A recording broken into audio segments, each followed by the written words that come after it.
อดแล้วมองอีกพรุ่งนี้จะมีฝนทุ่งรวงทองทุ่งรวงทองโอ้ลมพัดเย็นสวยๆกับบรรยากาศ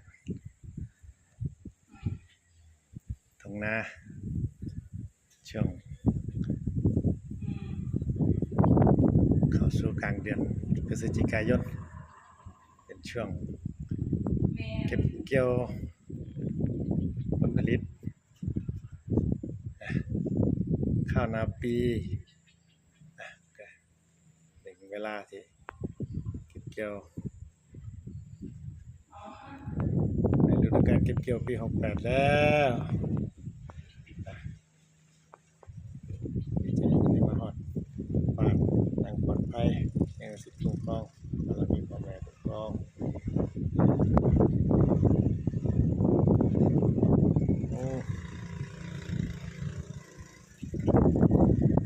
แต่งหน้า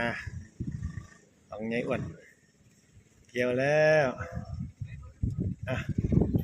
โอ้วัยรุ่นมาแล้วเนี่ยวัยรุ่นมาแล้ววัยรุ่นมาแล้วมาทำมาโอ้ดีใจก่อนลุงมาขอกาแฟกันมาแล้วสมของเราอยู่บ้านของเขากับฤดูกาลเก็บเกี่ยวเข้าปี684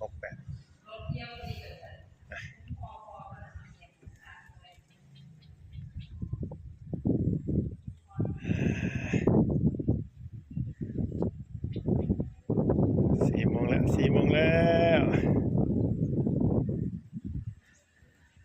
แดดเริ่มอ่อนแล้ว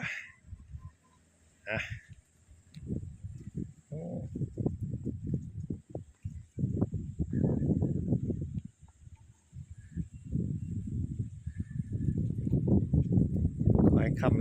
ำแล้วบ่าย4 โมงพอดี